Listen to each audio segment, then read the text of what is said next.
मसा तादबा वाक्चिंग थागी कुनग तरुकी पानबा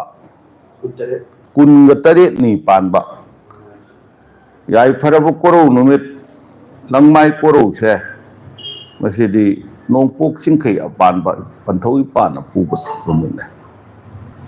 मसी गुंबा याई फरब कोरो नुमित से मसीदा लेपाक मियामगा यवा पौसाननबा सलाइकोनगी माइकैदगी लाक्चबने लेपाक मयाई अकनबने लेपाक की मतिक अलूबने खोयुम लायोइबने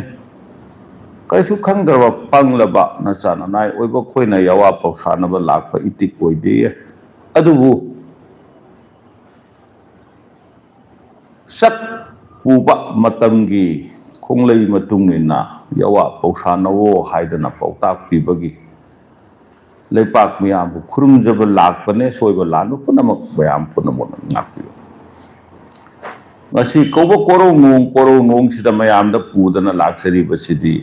waksing tha hayeng hakchit loirani thailand tha hawrani waksing tha gi loirak pada kari ta hoba yai ekhoi thailand tha gi hogalak pada kari ta hoba yai kari gi thailand tha kobano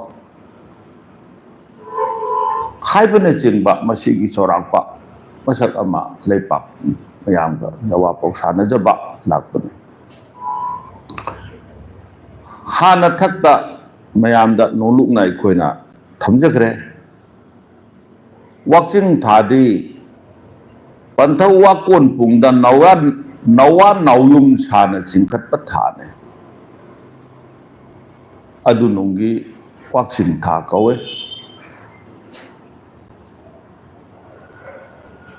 वाकोन Pung the चिंखतले वाकोन पुंग अदि कोकपी कोकलेन बु वाकोन पुंग को कोकपी कोकलेन नुंग the चिंखतले HYBE Wakching कवे वांग चिंखतले वाक्चिंग कवे अदुगी चिंखतलंबा अदुगी लोइसलकप मतमने थाजत असिगी लोइसनब मतम थाजत थामैने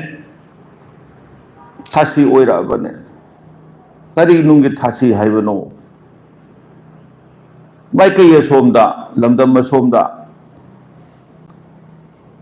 थाजा पाखंबा पंथौ इपागी मंगाल सामी हाइबने मतिक मयाई मंगाल सामी HYBE अदुना थासी माइकैदा चटपदा अखोइदा खुदोंग थिबा करिगी नंगबनो थासी माइकैदी अदु थोए चलहैदी कदी नुंगी हाइबनो मरमदी कोरो इपाना नाकपीरिङै मतमदो फरेनी कोरो इपाना नाकपीद्रब मतमदोदि कनाना नाकपीगदगे थाजै इपाना नाकपीनी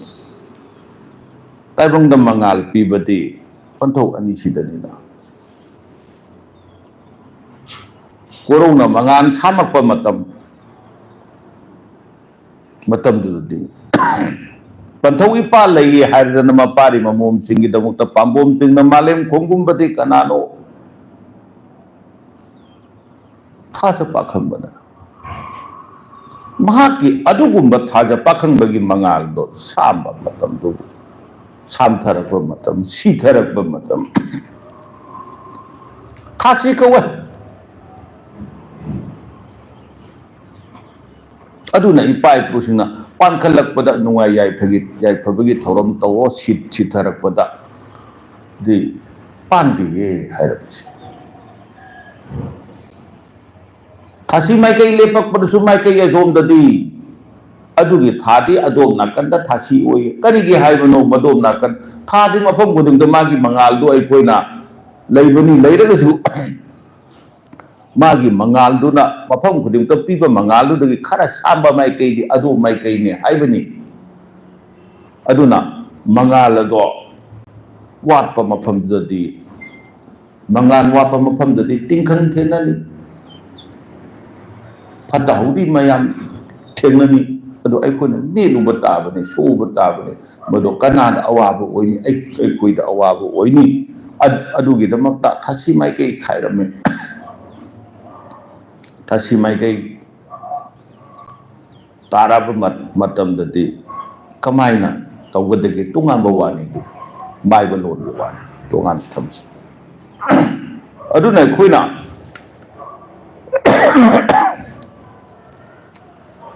ꯑꯗꯨꯒꯨꯝꯕ ꯊꯥ ꯊꯣꯛꯏꯕ ꯊꯥꯁꯤ ꯅꯠꯇꯕ ꯆꯠꯂꯤꯕ ꯊꯥ ꯋꯥꯛꯆꯤꯡ ꯊꯥꯁꯤꯒꯤ ꯑꯔꯣꯏꯕ ꯊꯥꯃꯩ ꯑꯣꯏꯔꯛꯄ ꯃꯁꯤꯗ 28ꯅꯤ ꯄꯥꯜꯂꯛꯑꯦ. ꯍꯌꯦꯡ ꯍꯪꯆꯤꯠꯇ ꯉꯥꯏꯔꯦ 30ꯅꯤ ꯑꯣꯏꯔꯛꯇꯣꯏꯁꯦ.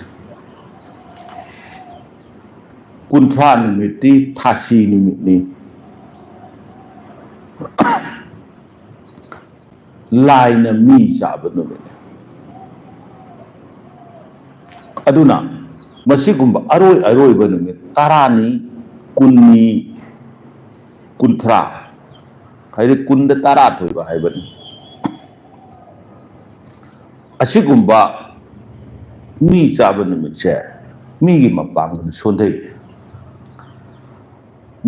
ꯃꯤ ꯆꯥꯕ ꯍꯥꯏꯁꯤ ꯂꯥꯏꯅ ꯃꯤꯁꯦ ꯊꯤꯔꯒ ꯆꯣꯞ ꯆꯥꯕꯒꯤ ꯋꯥ ꯅꯠꯇꯦ. ꯂꯥꯏꯆꯥ ꯍꯥꯏꯕ ꯑꯃ ꯂꯩꯔꯝꯃꯦ ꯏꯄꯥ ꯏꯄꯨ. ꯂꯥꯏꯆꯥꯗꯨ ꯀꯔꯤꯅꯣ? ꯃꯥꯗꯤ ꯂꯥꯏꯅ ꯂꯧꯏꯍꯦ, ꯂꯥꯏꯅ ꯆꯥꯏꯍꯦ ꯍꯥꯏꯕꯗꯨꯗꯤ ꯋꯥꯍꯩꯗꯨꯅꯤ. ꯂꯥꯏꯅ ꯃꯤꯗꯨ ꯍꯦꯛꯇ ꯄꯥꯏꯔꯒ ꯁꯥꯏꯗꯅ ꯆꯥꯕꯒꯤ ꯋꯥ ꯅꯠꯇꯦꯕ. ꯑꯗꯨꯅ ꯂꯥꯏꯅ ꯂꯥꯏ ꯆꯥꯏꯌꯦ, ꯂꯥꯏꯅ ꯌꯦꯟ ꯆꯥꯏꯌꯦ, ꯂꯥꯏꯅ ꯍꯨꯏ ꯆꯥꯏꯌꯦ, ꯂꯥꯏꯅ ꯍꯥꯏꯔꯤꯕ ꯃꯌꯥꯝꯁꯤ ꯀꯔꯤꯅꯣ ꯍꯥꯏꯔꯒꯗꯤ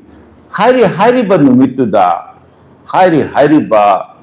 ꯊꯋꯥꯏ ꯄꯥꯟꯕꯁꯤꯡꯁꯦ ꯃꯥꯒꯤ ꯁꯣꯟꯊꯕ ꯅꯨꯃꯤꯠ ꯑꯣꯏꯌꯦꯕ. ꯃꯄꯥꯡꯒꯜ ꯁꯣꯟꯊꯕ ꯅꯨꯃꯤꯠ. ꯃꯄꯥꯡꯒꯜ ꯁꯣꯟꯊꯕ ꯅꯨꯃꯤꯠꯅꯤꯅ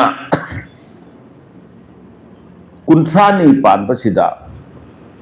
ꯇꯥꯏꯕꯪ ꯃꯤꯑꯣꯏꯕꯒꯤ ꯃꯄꯥꯡꯒꯜ ꯁꯣꯟꯕ ꯅꯨꯃꯤꯠꯁꯤ ꯊꯣꯛꯑꯦ. ꯑꯗꯨꯅ ꯑꯁꯤꯒꯨꯝꯕ ꯊꯥꯁꯤ ꯑꯣꯏꯕꯁꯤꯗꯗꯤ ꯀꯩꯗꯧꯏ ꯍꯥꯏꯗ ꯈꯣꯏꯌꯨꯝ ꯄꯔꯩ ꯆꯦꯠꯂꯒ ꯌꯥꯔꯤꯕ ꯃꯈꯩ ꯂꯩꯌꯣ. ꯑꯗꯨꯅ ꯑꯀꯟꯕ ꯑꯋꯥꯕ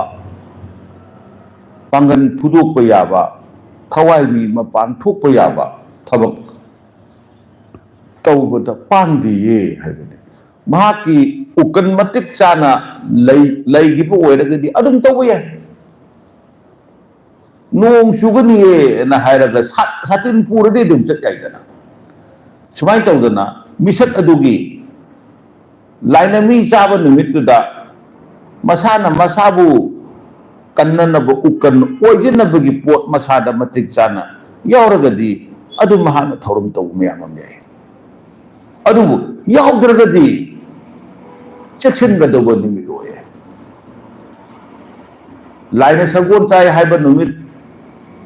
ꯂꯥꯏꯅ ꯁꯥꯃꯨ ꯆꯥꯏ ꯍꯥꯏꯕ ꯅꯨꯃꯤꯠ ꯍꯥꯏꯔꯝꯃꯤꯁꯤ ꯀꯩꯗꯧꯕꯒꯤꯅꯣ ꯍꯥꯏꯕ ꯃꯇꯝꯗ ꯃꯤꯑꯣꯏꯕ ꯑꯃꯁꯨꯡ ꯃꯤꯑꯣꯏꯕꯒ ꯁꯥꯒꯣꯟꯅꯗꯅ ꯂꯩꯔꯤꯕ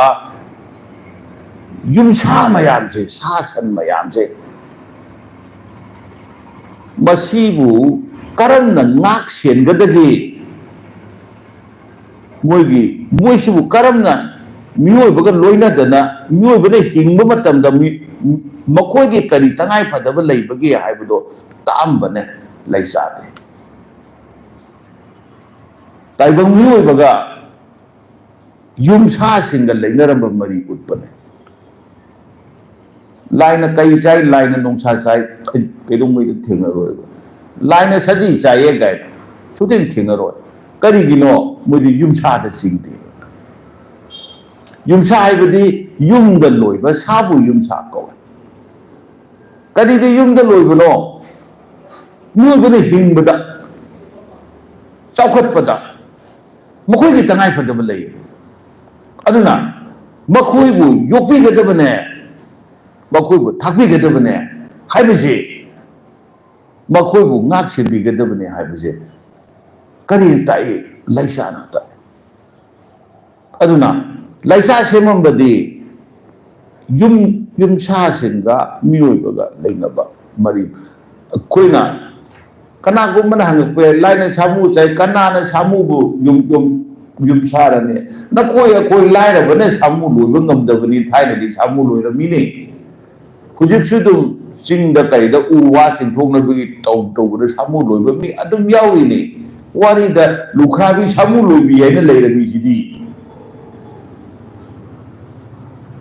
ko aduna asigumba makhalgi laye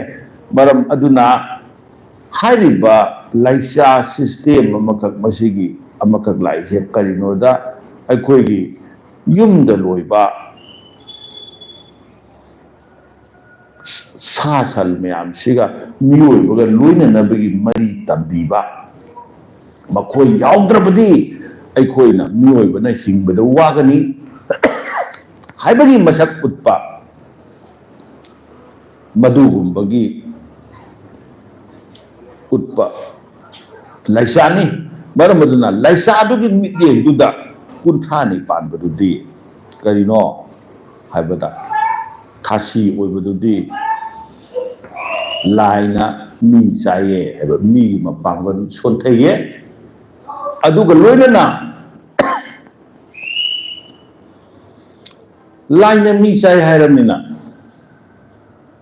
wakching thagi su oibani wakching ge aroibani wakching da gidi kamaina tawrani phairen lakadoini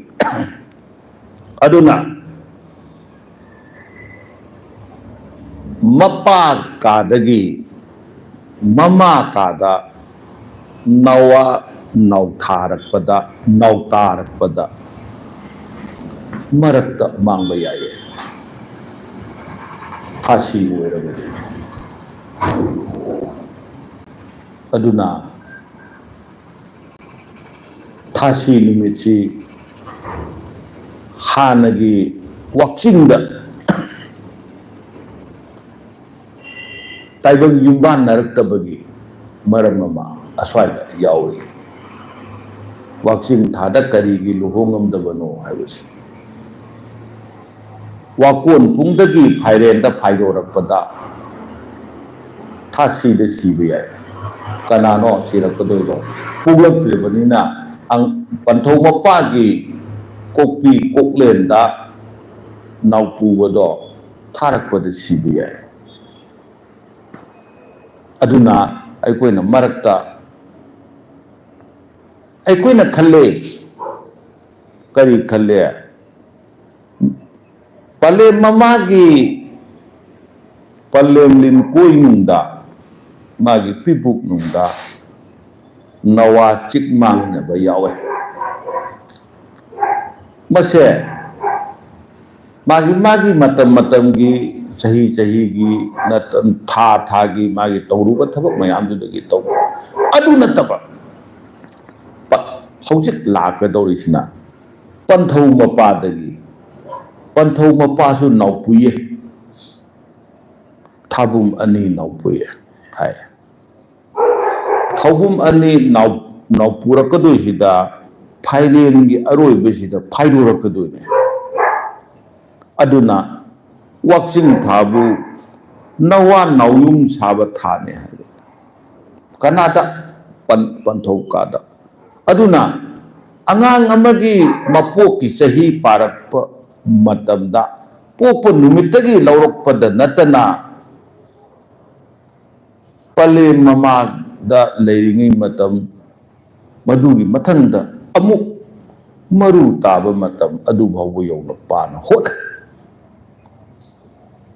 mapada leiba bhawatan aduna madugi paring adu koigi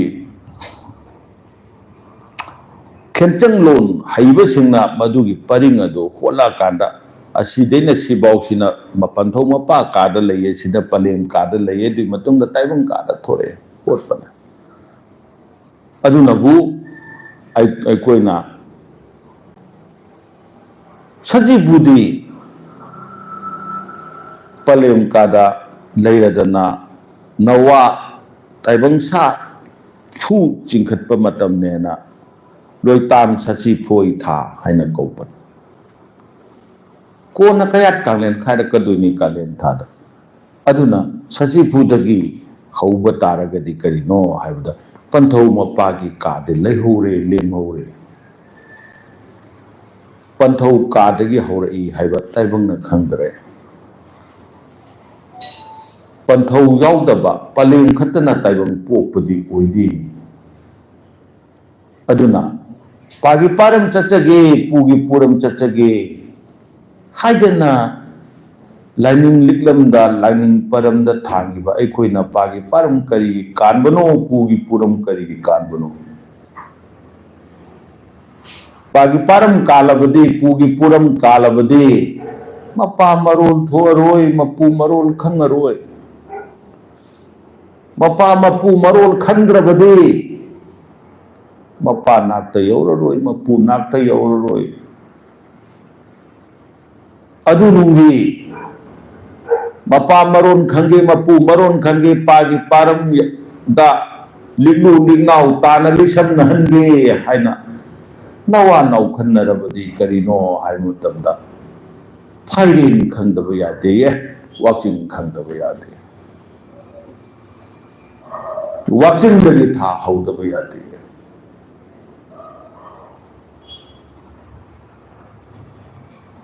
मरुना मालेम लेसादा ताबदो अदु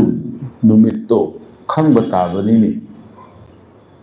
मियोंदा हाइरा अंबुबाजी याइना लेइदनको अदुमाय तौदना नुमित्तु को वाचिंग माने हाइब नति अइना करी नुमित्ता कदाइदगी करंब मरुना मालेम लेकन तौखाइरागा लेनुंदा मरु से थाखिबनु नुमित्तु खंग ताएबा नुमित्तु मत नुमित सुख सूरे अरु सूरे आई पारक ताएबा सेमदि कराइदगी सेमे मरु दुदे ऐसे फदिगो मरु हुल्ले खलसिनी हेता पोरागा हेता हुनबदि यादेदना मरु दो हाना सेम साबा अम चन्नेबा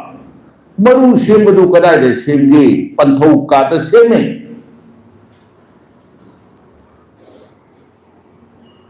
पंथौ का मासे मरु सेमदा खोटन तौरगा मफम दु खतन अखोइगी फदिगोम थाफम दु खतन फजन सेमगा यादेबा मरु दुजु अचंग मरु ओइबा ताइबा अदुनबु थवाई अचंग मिरेला हेनबा मिरेला थोइबा सोनबनिना अदुना अदुगी मरु दु सेमबा मतमदुदगी नुमिना सुमि सेमे सुमाइना सेमे कनोगा अखोइगी नुगा केरोसिन याम हाप्तन तौमेजे अयाक्ति कया कनो खंजदे को मदो आई तौब नतमनिना मिने तौब सुम उबे वाने अदुमाइ तौदना सेमा कांदा कोना फदिगोम मरु हुनबने अदुना फदिगोम कमाइना फजन हुनगदगे मरु अखोइना कमाइना लोप यागदगे हाइना नैनरादि मरु सेमदुदगी हौरगा नैनबा ताब नत्रने परम मदुगुमदना ताइबन लिली लिखुन थीरगे थागे थाजत येंगे कुमी कुमचत थीरगे ना हायरगदि वाचिंग करिगे कानफम थोपगे वाचिंग दगे हौगदबनी हाइबन लेरगदि करिगी दमक्ता चंगावबद निहन्नबगे कीबगे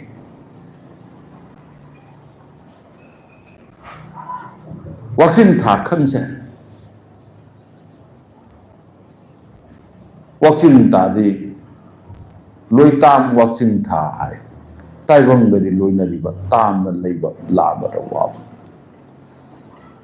लोइताम वाचिंग थाने लोइताम चिथम थाने चिथम था दुगे अरोइबदु अदुगी थासीदो योपने अदुना थासी निमित्ता ताइबम न कइदोबा याय वाचिंग हयेंग चित्त नाइरेदना मसिदा नुमिदांगी मतमदा थाना सिथरबा मत थाना सिथरप मतम सिदा थासी नुमित सिदा हैरुकन कयाना याउद्रगसु चेंग लई खरा कटलगा ngasi चटख्रगदबा लोईदाम था हयेंगी नोम पालगदब पंथौ इपादगी पंथौ इपावो नंगना नंगी हंदकी थाजत सिमगी नंगी अरोइब खोंचत सिगी खोंथांग थांगमदाय सिदा नपारी ऐंगोंदा नदु नसु सिंगदा नुंगाई याइफा पिबिरमु नीबे याय कायनरमदायदा पिरंब महिनी चावे अदुनबु पले मपा कायनरमदाय पंथौ मपा कायनरमदायदा अरोइब पुंसिगी खोंथांग थांगप मतमदा पुरमदायदा मथौ यांगेनबगी चलमदायदा मपारी ममो मधु मसु सिंदा पंथौ नपा खुरम जहौहे पलेम नमा खुरम जहौहे हायरदना मांगोन खिंजोंग लांदा थांदो कादा खुरम नरी करीगी कायनरमदाय मिकुप कायनरमदाय मिकुप सिदी अनिमक्की पुकनिंगदा चटखिगदबसु लेहौगदबसु अनीगी कायनरमदाय सेनरमदाय मकुप सिदी अनिमक्की पुकनिंगदा तनोवे तनु तनौरिगे मतमदो मदुदा पुंगिंग नुंगोन नुंसीदना लेरिगे मतमदा अैगी अवा अना कोक्पिरमो नुंगाई याइफा पिबिरमो हायदना इचम जमना ओरबदम लाइजे इसिंग खतन तौरगा अैकोई लाइजे इपाल लांबी लैम हापसु याय लैत्रे हापसु याय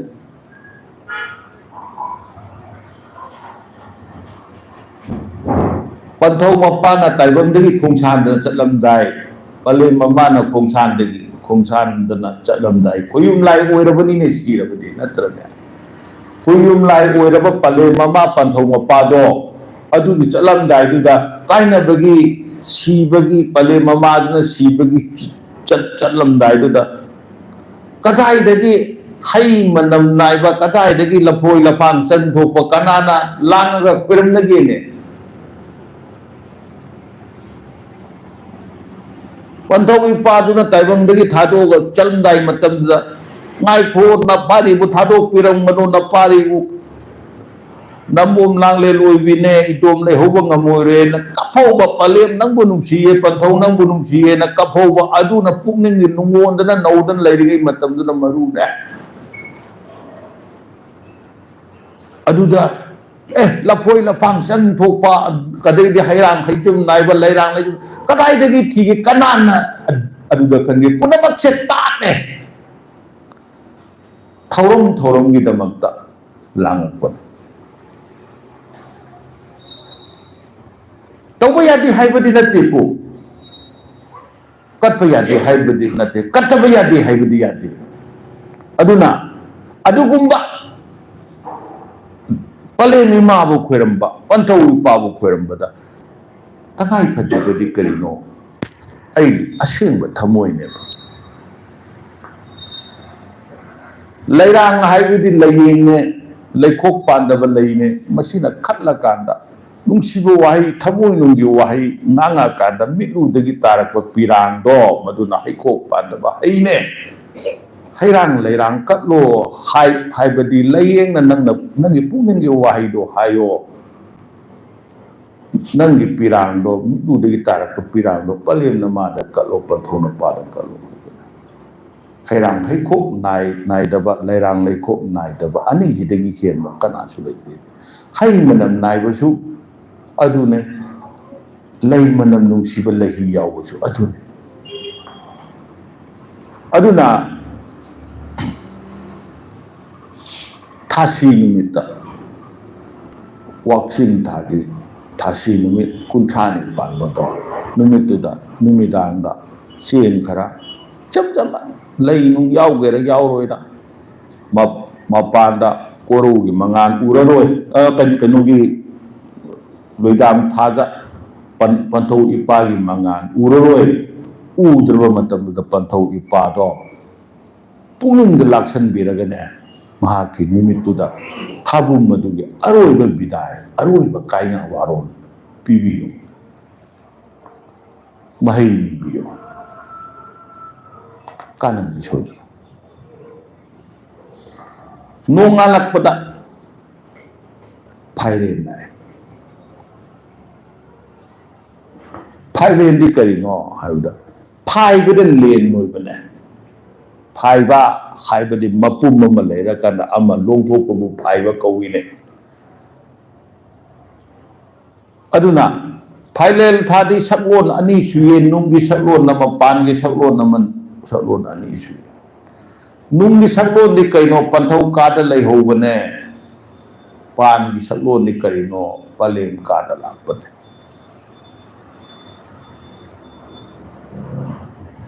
पंथौ कादा नाउयुम छाउबदो पलेम कादा लाए करिगी ताइबंग लिकदु चाइना बलाए अदुगे लाकपदुदा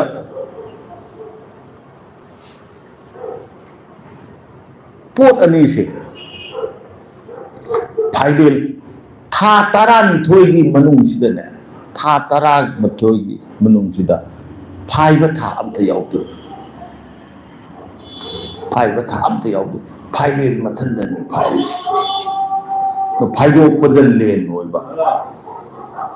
इपाई पुना करी हैरमे लैरांग फाइने सालबा हैरांग फाइना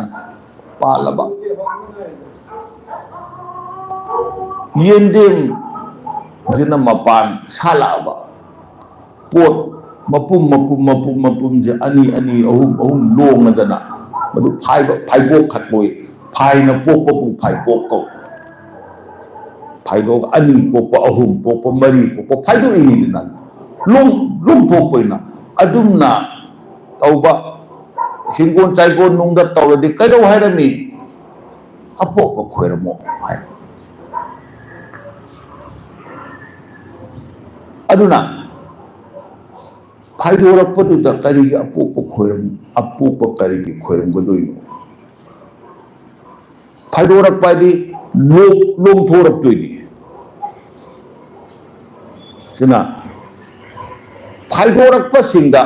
लेन नोबनी फाइलेन ओइने कदाइ हि करी फाइदो ए पंथौ मपादगी नवा अंगांगदुना पले ममागी नौबी फमदा तारकनबगी फाइदोरपगी मदु फाइलेन खौबना अदुना पंथौ मपादा लैरंबदुदगी पले ममादा फाइरक्पा मतमसिदा करी तौरे पाइपंग चापोक लोन की मपन पंथौ कादा नाउपुपा अनि सुप नाउपु थादी फाइलेन था कौपने फाइलेन थाती अथुपने कोलोई लेंती सिंनांग नामी पने सकलोन अनि लोंबगुंबने पानगी सकलोन ना अमने नुंगी सकलोन ना अमा ओइबने नुंगी सकलोन दी ताइबंग कनासु खंगोय ताइबंग मसादा याउजबा ताइबंग ओइबा मतिकने मपन पंथौ कोइबगी वाटना चिंगनिंग हन्ना चिथरकपदा पंथौ नाउपी मरु अचंबबु फाइना फाना मपुम मलई फाले फाइदो रंगना मपुम मरई फाले लेन ओइरे अदु नुंकेबु फाइलेन था कौबने थक्की पंथौ पलेम थादी लोइदाम था असिदा मपन पंथौगी सामुमित नौ फाइले नौ खमले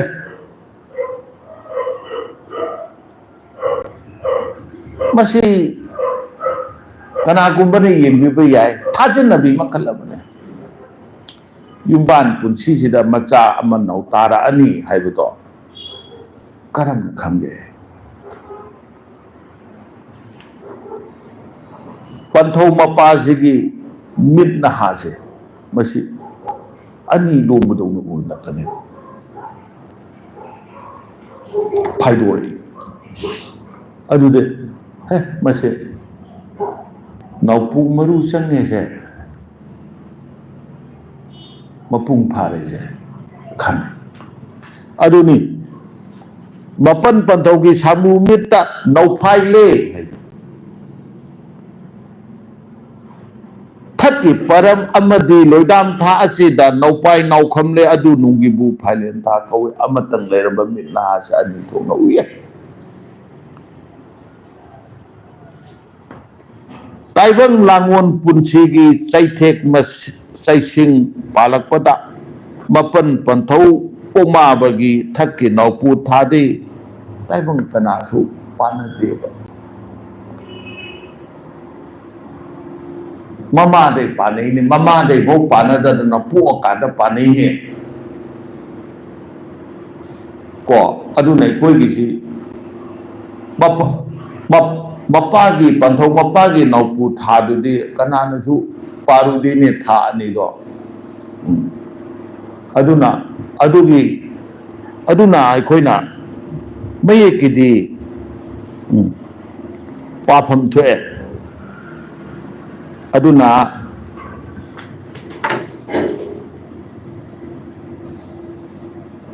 ममांगी हौगिब थादौना फाइलेन थासु कनाना पुबगे फाइलेन थासु पुरिब इपन पंथौदो कनानो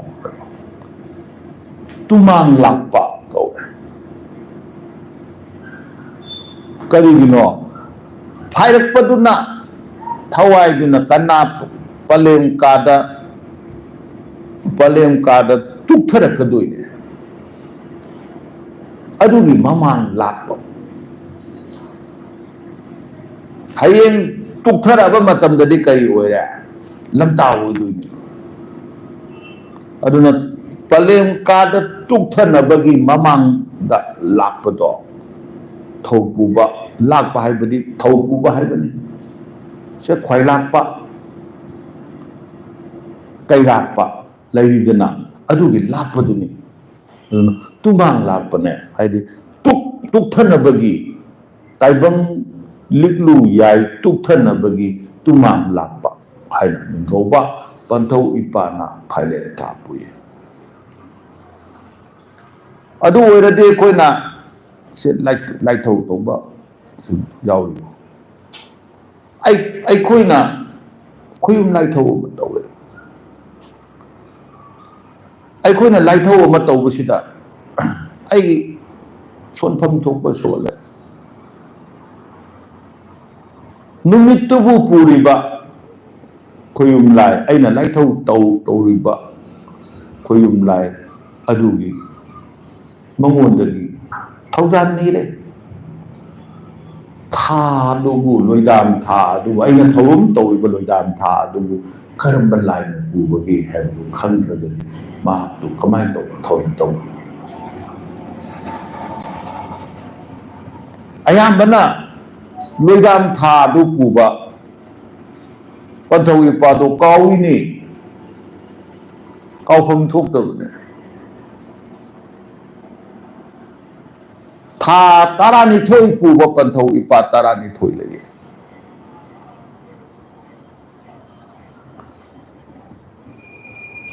कुंभी कालेन खायरकपदा तरुक खायरा कांदा था तरुक खायरा कांदा तरुक तु पुबा पंथौ इपा पलेन मादे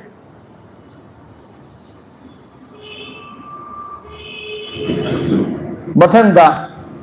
पांथा ओइना लाबा मतम हाइदि ऋतु सीजन ओइना लाबा मतम माते कइनो तरेत न पुरकदोइने लमदम मसिगिदी अदुबु अखोइना मिटोप लाइनिंग लौरुबदगी अखोइसु ऋतु तरुक खक ओइरेने अखोइसे ऋतु हाइरेने पांथा हाइसे अखोइसि सि था मकलमने असिना तरुक ओइथोखरेबा तरेत ओइजरमदो अमदो मांगहले अदुना तरेत असिबु पुबा था लइए कनो लइए खुयुम लाइ लइए पंथौ इपा लइए अदुना थौरमदु मपुंग फागे हाइरबदि ꯑꯩꯅ ꯊꯧꯔꯝ ꯇꯧꯔꯤꯕ ꯅꯨꯃꯤꯠ ꯑꯗꯨꯒ ꯁꯥꯒꯣꯟꯅꯕ ꯈꯣꯌꯨꯝ ꯂꯌꯥꯝꯁꯤꯡꯗꯨꯗꯒꯤ ꯑꯩꯅ ꯑꯌꯥꯕ ꯂꯧꯕ ꯇꯥꯕꯅꯤ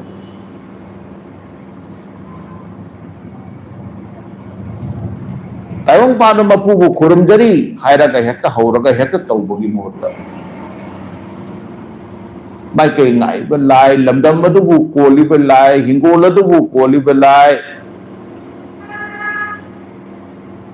ꯊꯥ ꯑꯗꯨꯕु ꯅꯨꯃꯤꯠ ꯑꯗꯨꯕु ꯑꯩꯅ ꯄꯥꯡꯊꯣꯛꯀꯗꯧꯔꯤꯕ ꯅꯨꯃꯤꯠ ꯑꯗꯨꯕु ꯄꯨꯕ ꯂꯥꯏ ꯑꯩꯅ ꯊꯧꯔꯝ ꯑꯗꯨ ꯄꯥꯡꯊꯣꯛꯀꯗꯧꯕ ꯅꯨꯃꯤꯠꯇꯨꯒ ꯂꯣꯏꯅꯔꯤꯕ ꯊꯥ ꯑꯗꯨꯕꯨ ꯄꯨꯕ ꯂꯥꯏ ꯔꯤꯇꯨꯒꯤ ꯊꯤꯔꯛꯄꯗ ꯄꯟꯊꯥꯂꯣꯟꯒꯤ ꯊꯤꯔꯛꯄꯗ ꯌꯦꯅꯤꯡ ꯊꯥꯔ ꯅꯥꯀꯦꯟ ꯊꯥꯔ ꯅꯣꯡꯖꯨ ꯊꯥꯔ ꯎꯔꯤ ꯋꯥꯎꯔꯤꯕ ꯊꯥꯔ ꯑꯗꯨꯒꯤ ꯗꯨꯒ ꯄꯨꯕ ꯃꯗꯨꯒꯤ ꯃꯅꯨꯡ ꯆꯜꯂꯤꯕ꯭ꯔꯥ ꯍꯥꯏꯕ ꯌꯦꯡꯒ ꯃꯗꯨ ꯄꯨꯕ ꯂꯥꯏ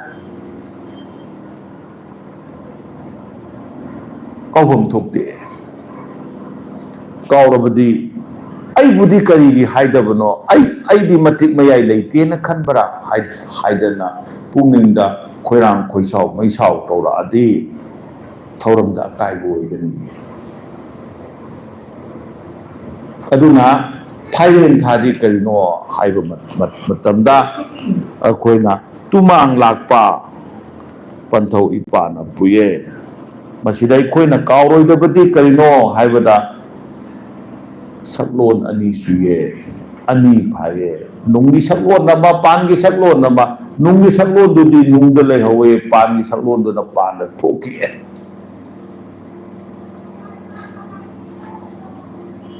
ꯑꯩꯅ ꯄꯣꯏꯕ ꯏꯆꯥꯁꯤ ꯑꯩꯒꯤ ꯂꯨ ꯇꯣꯡ ꯃꯉꯣꯟꯗ ꯌꯥꯎꯔꯤꯅꯤꯅꯦ ꯑꯩꯒꯤ ꯂꯨ ꯇꯣꯡ ꯃꯉꯣꯟꯗ ꯌꯥꯎꯔꯦ ꯑꯗꯨꯕꯨ ꯊꯣꯛꯈ꯭ꯔꯕ ꯃꯇꯝꯗꯤ ꯑꯩꯗꯤ ꯑꯣꯏꯗꯦꯅꯤ ꯃꯥꯅ ꯃꯥ ꯑꯣꯏꯈꯤꯌꯦ ꯑꯩꯅ ꯑꯩ ꯑꯣꯏꯍꯧꯋꯦ ꯃꯥꯒꯤ ꯃꯁꯥꯗꯣ ꯑꯩꯒꯤ ꯂꯨ ꯇꯣꯡ ꯌꯥꯎꯅ ꯁꯥꯈꯤꯕꯅꯤ ꯍꯥꯏꯗꯅꯁꯨ ꯑꯩꯅꯤ ꯍꯥꯏꯗꯤ ꯌꯥꯔꯣꯏꯕ ꯃꯇꯧ ꯑꯁꯤꯒꯨꯝꯅ ꯋꯥꯛꯆꯤꯟꯗ ꯆꯤꯡꯈꯠꯂꯝꯕ ꯇꯥꯏꯕꯪ ꯊꯋꯥꯏꯗꯣ ꯇꯥꯏꯕꯪ ꯂꯤꯛꯂꯨ ꯌꯥꯏꯗꯣ ꯐꯥꯏꯔꯦꯟꯗ ꯐꯥꯏꯔꯛꯄ ꯃꯇꯝꯗ ꯃꯥꯒꯤ ꯃꯁꯛ ꯑꯃ ꯂꯧꯔꯛꯄ ꯊꯥꯅꯤ ꯑꯗꯨꯅ ꯃꯍꯥꯛꯀꯤ ꯋꯥꯈꯜ ꯉꯥꯛꯇ ꯑꯣꯏꯔꯕꯁꯨ ꯃꯥꯅ ꯆꯥꯕ ꯊꯛꯄ ꯃꯌꯥꯝꯗꯨ ꯈꯜꯂꯛꯄ ꯑꯣꯏꯔꯒꯁꯨ ꯄꯟꯊꯧ ꯃꯄꯥꯗꯒꯤ ꯈꯥꯏꯔꯒ ꯆꯠꯈ꯭ꯔꯕꯅꯤꯅ ꯑꯅꯤꯗꯨ ꯑꯃꯠꯇ ꯑꯣꯏꯔꯝꯕꯗꯣ ꯇꯣꯉꯥꯜꯂꯦ ꯄꯂꯦꯝ ꯅꯥꯎꯕꯤꯐꯝꯗ ꯇꯥꯔꯅꯤ ꯄꯂꯦꯝꯅ ꯑꯃꯨꯛ ꯊꯥꯕꯨ ꯃꯥꯄꯟ ꯅꯧ ꯄꯨꯔꯗꯅ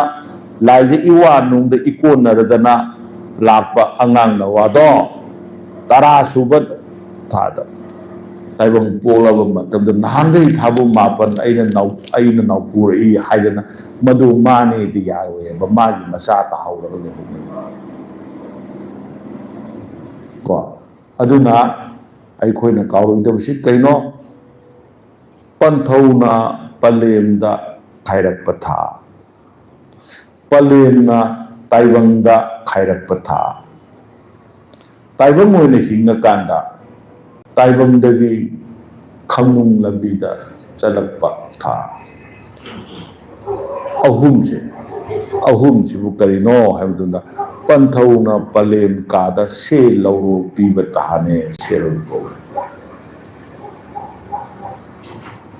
ꯅꯨꯡꯒꯤ ꯁꯦꯔꯧꯗꯤ ꯄꯔꯝꯁꯤꯅ ꯁꯦꯔꯧ ꯃꯁꯛ ꯈꯪꯅ ꯊꯧꯔꯝ ꯇꯧꯕ ꯇꯥꯕꯅꯤ ꯑꯗꯨꯅ ꯁꯦꯔꯧ ꯂꯥꯏꯐꯝꯗꯤ ꯑꯔꯨꯕꯅꯦ ꯍꯥꯏꯕ ꯑꯁꯤꯗꯤ ꯍꯦꯟꯅ ꯂꯨꯕꯗꯤ ꯈꯥꯏꯅꯕꯁꯤꯗꯤ ꯆꯤꯡꯊꯣꯔꯛꯄꯁꯤꯗꯤ ꯇꯠꯅꯤꯡꯉꯥꯏꯅꯦ ꯁꯤꯅ ꯃꯨꯀꯥꯒꯤ ꯂꯪ ꯆꯤꯡꯕ ꯃꯇꯝꯗ ꯃꯔꯤꯗꯤ ꯌꯥꯎꯔꯛꯏꯅꯤꯅꯦ ꯑꯗꯨꯕꯨ ꯍꯦꯛ ꯑꯍꯥꯟꯕ ꯆꯤꯡꯕꯗꯒꯤ ꯃꯊꯪ ꯂꯣꯏꯕ ꯐꯥꯎꯕ ꯁꯨꯛꯇꯠ ꯇꯠꯇꯅ ꯆꯤꯡꯉꯣꯏꯗꯤ ꯀꯩꯁꯨ ꯉꯝꯃꯣꯏꯗꯅ ꯑꯗꯨ ꯌꯥꯔꯤꯈꯩ ꯇꯠꯇꯅꯕ ꯍꯣꯠꯅꯔꯛꯀꯅꯤ ꯈꯔ ꯍꯦꯛ ꯇꯠꯂꯛꯄꯗ ꯂꯩꯁꯟꯗꯅ ꯁꯦꯝꯒꯅꯤ ꯑꯃꯨꯛ ꯆꯤꯡꯉꯤ ꯀꯩꯗꯧꯕꯒꯤꯅꯣ ꯇꯠꯀꯟꯕ ꯇꯥꯅꯦ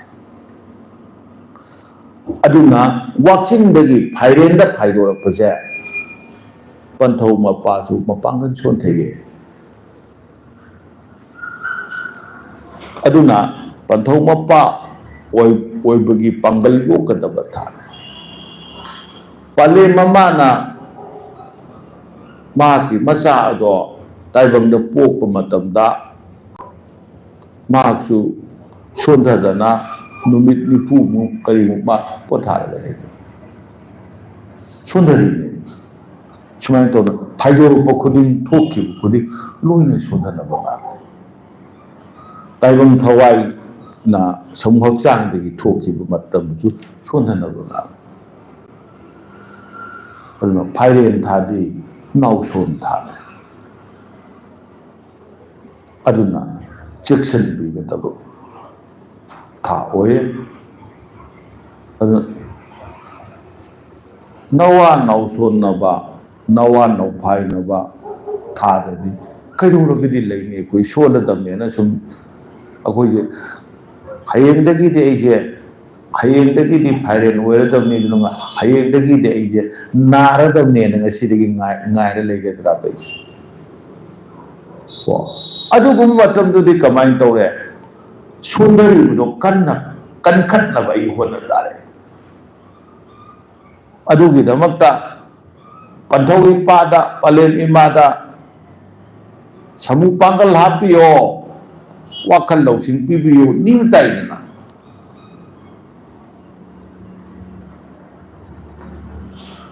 काइना बदा कप्पे पुकनिंग नौए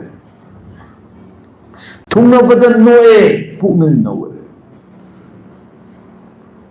पुकनिंग दी अनिमक्त नौए मिट की पीदी काइना बदसु ताये नुंगाई बदसु ताये हराव मन बदगी पी ताबा चिंदगी यवा वाही अमत थोलक नमदब मिकुप यावे नुंगाई मन ग्रजन हराव मन ग्रजन यवा वाही अमत चिंदगी थोलक नमदब हराव मन ग्रजन वामन ग्रजन काइना बा मिकुप तदा वामन ग्रजन चिंदगी वाही अमत थोलक लोई मांगी यावे वाही सिदी करिनो वेरी लिमिटेड यामना मादी मसीने म्योबे पुकनिंजे लोइना फुंगोक ngamde बसिना वाही सिना अखोई लेरिबो वाही खुदिंग मंग खरे सिना अखोइना यानब ngangbगी वानी अइना अइगी इमा नुंसिबो पलेम इमाजे नुंसिये हाइबिसिदि हेना करी हाइदु कुल्लक हाइरगा नुंसिगद्रा कुंथारक हाइरगा हेली ताकद्रा अइगी थमोइदा इमा नुंसिबगी मरेपतु यौना फोंदोक ngamba वाही ताइबंगदा लेते अदुना खर खर सिना अदुना सिना निंगाई लेतबना वाही मांगी अदुना थुंगनबगी